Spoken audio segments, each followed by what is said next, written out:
I said yesterday in the Parliament that we had to listen to Brittany. I have listened to Brittany. Jenny and I spoke last night, and she said to me, you have to think about this as a father first. What would you want to happen if it were our girls? Jenny has a way of clarifying things, always has. And so as I've reflected on that overnight and listened to Brittany and what she had to say, there are a couple of things here we need to address. The first of those is, it shatters me that still in this day and age, that a young woman can find herself in the vulnerable situation that she was in. Not her doing. And we have to do more, whether it's in this workplace or any other workplace in the country, to ensure that people can work safely in their place and be at their best and do what they went into that job to do. Brittany talked about being her dream job. We are all privileged, whether it's members of Parliament, the people who work in our offices, indeed those who work in the gallery and do what we get to do in this place. It is a privilege, and we should be able to go about that important work safely. There should not be an environment where a young woman can find herself in such a vulnerable situation. That is not okay. The second, and I'll address the actions after I've made these comments. The second is, and I must say, despite what were the genuine good intentions of all those who did try to provide support to Brittany, that clearly, by what she said last night, at the end of the day, she did not feel that way. And that is not okay. Then there is the issue of the matter of the investigation and the police matter that needs to be attended to.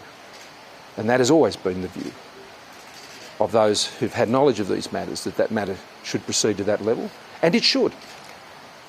And of course the police would get every cooperation, and should get every cooperation. But there are issues that Brittany raised about why that may not have been progressed.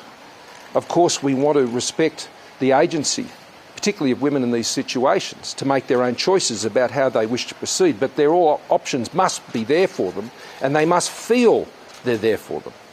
That is incredibly important. So there are a number of things we can do immediately, and I'll be speaking about this in our party room today. First of those is we must continue to address the environment of this place.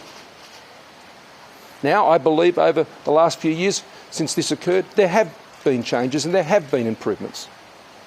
But I'm not naive enough to think, and I don't think any of you are or anyone else in this place is naive enough to think that that is not a position of vulnerability that can still occur, whether it's here or frankly in so many other workplaces around this country. So I hope Brittany's call is a wake-up for all of us from that point of view. I've asked Celia Hammond, a member for Curtin, previous Vice-Chancellor of Notre Dame, who has had experience in dealing with these issues in institutional settings, and offered herself to assist me with this overnight, to lead a process working with our chief whips and our whips, to work with colleagues, ministers, members in the government, in the coalition parties, to identify ways that standards and expectations and practices can be further improved, so as professional behaviour in this place does not involve a young woman finding herself in the situation that she found herself in that is unacceptable. We all have a role to play in that. I do, the members of this place do, those who work in our offices do in senior positions, those who work in other offices in this place, all have that responsibility. And I'm looking to Celia to provide support and advice to her colleagues and to me, working with colleagues. And of course, if Anthony Albanese and his team wish to have their process or engage in that, well, of course, we'd welcome that. And that's an open invitation as to how that might proceed. Secondly, in relation to the support that was provided to Brittany, and there is a good record of all of this, and indeed, in those initial phases, Brittany had expressed her appreciation, particularly to a staff member, for the support she had provided, but clearly over time she felt more alone in dealing with this and the trauma of this event. And the way that progressed clearly was not handled sufficiently. And so I'm going to ask Stephanie Foster, the Deputy Secretary of the Department of Prime Minister and Cabinet, to assist and advise me on how better those processes can work to support people when incidents of this nature arise. Now, one issue I'm going to ask her to look at, and I don't think we should jump to a conclusion here, I think it should be well thought through, is that where there are incidents that could involve an alleged assault, particularly an alleged sexual assault, then we should consider that such a matter be immediately, by a matter of process, referred to the department, and for the department to step in. So there is an arm's length arrangement in terms of how the individual, in this case Brittany, would be able to fully understand and be supported completely outside that office, or any other office for that matter. Because at the end of the day, Brittany did not feel that occurred. And that's what matters. That's not to reflect on the genuine efforts that I know are undertaken by Minister Reynolds and others. But at the end of the day, Brittany has said what she said, and that's what we have to deal with. In relation to the police investigation, I'm advised that the videotape of that evening was provided and has been retained at the request of police and is still in the possession of Parliamentary Services, as is appropriate. There's been a bit of commentary around that, but they are the facts, and Parliamentary Services and others can give you the details on that element.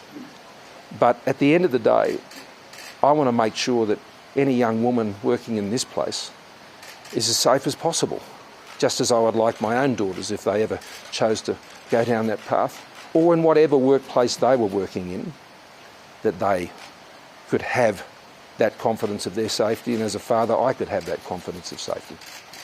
Happy to take questions. Prime Minister, I just asked Sam. in relation to Brittany Higgins, you said yesterday, a spokesman for your government said that it was not appropriate that she was called to that meeting in that room in Mr Reynolds' office. Correct. Will you now offer her an apology for that? Happily. I mean, that should not have happened. And I do apologise. That shouldn't have happened. That's one of, I suspect, many process issues that Stephanie Foster will, I hope, identify and ensure that those improvements are made. And overnight, the Department of Parliamentary Services... The Department of Parliamentary Services have given a statement to news.com confirming that there was a police investigation into the decision to send in the cleaners to the Defence Minister Lyndall Reynolds' office within 24 hours of this incident occurring. Now, they say that the police investigated that, and because they did not know at the time it was a potential sexual assault, that no criminality was involved. But they did investigate it for whether or not it was involved in trying to essentially conceal evidence of a crime. Are you happy? Do you think there needs to be more questions asked or investigations into how Parliament dealt with this at the time? Well, I'm happy for those investigations to take place, and they should be done transparently and with full cooperation. I think that shouldn't lead to any assumptions about any acts that were undertaken. I mean, cleaners go through offices every morning, as people know, and at that point, at that precise point in time, as I understand it, and I'm fairly recent to these events, there was, not full knowledge of what had actually occurred. So to suggest that something had been done to interfere with the environment, I don't think that's established either, but very happy for those matters to be fully investigated. Prime Minister. You talk about setting up that arm's length process through DPS. Yeah, it would probably be through the Department of Finance, I would think, but yeah.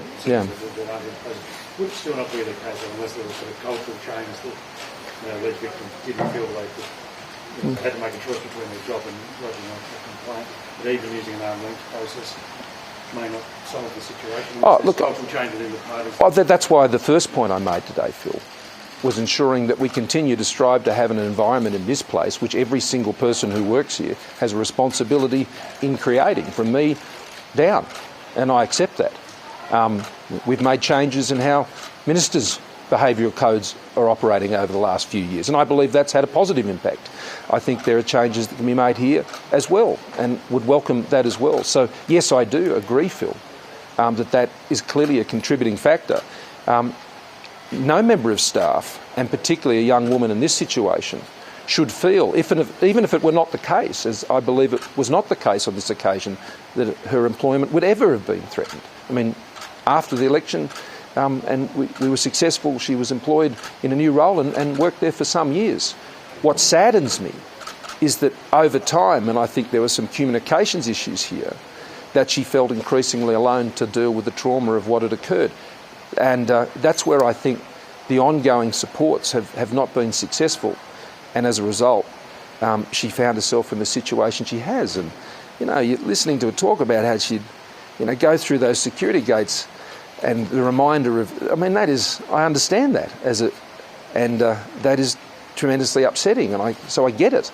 And that's why I think understanding how that process could better work. But equally, I don't want the situation to be such that a young woman or anyone else in that situation would feel that they'd be reluctant to come forward on something like that if it meant triggering a whole range of things that they felt uncomfortable about. We cannot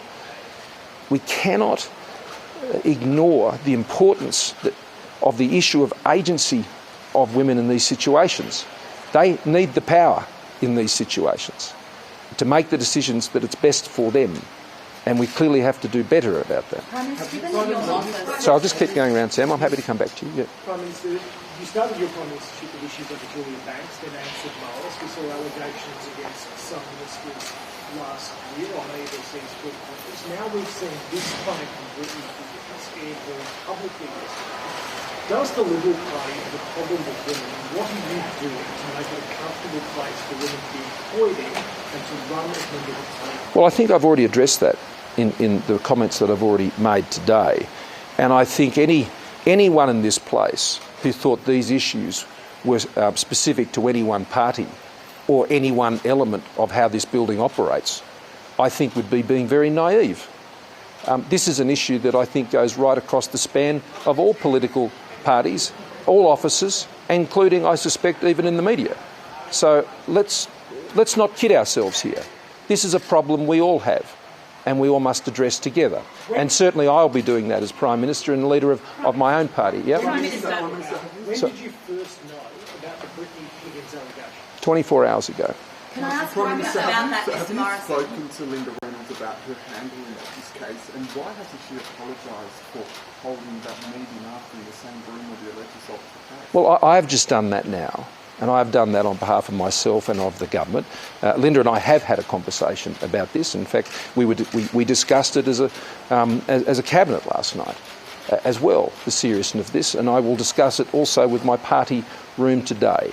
And so I don't want there to be any doubt about that one, particularly that point. And I suspect where there are others that arise, then we'll address those as well. Sam. Can I just ask in relation, obviously your office was involved in managing this situation from the beginning as a security breach, as a security incident, because there were two staffers in there overnight. Now, the person who was the chief of staff in that office was seconded briefly from your office.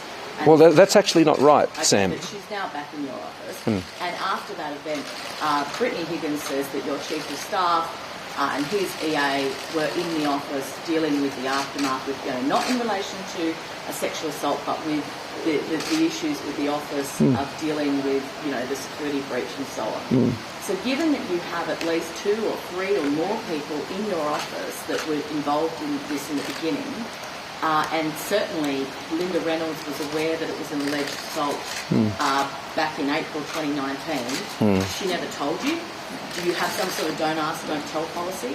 Why did you not know until recently that there was an alleged sexual assault? Well, that is a very valid question, and I can assure you that there is no such policy, and I'm not happy about the fact that it was not brought to my attention, and I can assure you people know that.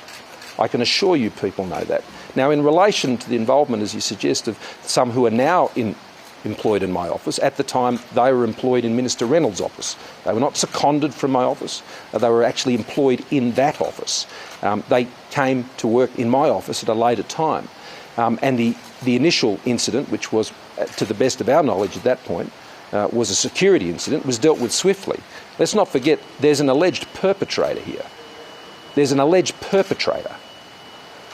And I do not want us to lose focus on the fact of the justice issue here that needs to be addressed. If this alleged perpetrator has undertaken these things, and you've all heard the accounts, but it's a matter for a proper investigation to deal with that, then ultimately accountability rests with those who seek to perpetrate these acts. Prime Minister, is there a structural issue with this? And if that person was sacked. You said this conversation really hit home when you had it with Jenny. You thought about it as a husband and a father. Shouldn't you have thought about it as a human being? And what happens if men don't have a wife and children? Do they reach the same compassionate conclusion? Well, look, in my own experience, being a husband and a father is central to me, my human being. So I just can't follow the question you're putting. You didn't think yesterday, as a leader of this country, that it was abhorrent you had to take I did, the father? and said so yesterday. In reflecting on what she said last night, I hadn't seen her account until it had occurred last night. I didn't get to see it because I had events and other things that I was dealing with till late last night. And I had the opportunity at that point to see. I discussed it with Jenny. She had seen it, and we discussed it. That's how we deal with these things. I think Australians know that I'm pretty honest about these matters, and I seek to deal with them in as humanly a way as possible. And my family helps inform that, as I suspect it does most people. Can I just ask you one on the vaccine, please? What do you say to Australians? I'm going to be dealing with that a little later, but yeah, if you like. Yeah. What do you say to Australians who, they're not anti-vaxxers, but they're genuinely concerned about getting the vaccine, so much so now that they're refusing to get it, they don't want to get it. What do you say to them to put their mind at ease? To listen to the medical advice. We have the best medical experts in the world. They are the ones who are making decisions about what is safe to take and whether it will be effective to support their own health. These are the same people that make decisions about the vaccines that we take our children to have vaccinated with. These are the same people. It's another vaccine, admittedly. It's obviously at a scale that we haven't seen in this country before. The same people, the same experts that you've trusted with your own children are the same people that you can trust when it comes to this vaccine, and they're the people I'm trusting, both with me, my family, my mother-in-law, for their health and for their safety, and all of those, particularly at the outset, those frontline workers who will be first in that process. Prime Minister, on the other Question. Can I just understand your process a little better? You've outlined this morning a number of women who have run into difficulties in this building, trivial to very serious, say that departmental officials already have the scope to investigate complaints. They do. But they have no power to take action or recommend changes that are implemented. That's a structural flaw that goes to the way that staffers are employed in this building. Can you explain to me whether that process will not only be arm's length from the government, but have the capacity to make concrete recommendations that are then acted upon by the people with power in the building, i.e. yourself and the public? Yeah, well, this is why I'll be asking Stephanie to undertake that process and provide me with that advice. I ask my department for advice every day, and I'm in the habit of taking action when they provide that advice, and that's why I'm asking them to do this. And I would expect them to address many of the issues you've just raised, and I hope they do. We all want the same thing here. I want the same thing that you do. I want young women in particular, but women, men, to be able to come and work safely in this place and do the important work we do in this place. That's what I want. I know that's what Australians want, and I'm committed to achieving it. Thank you very much.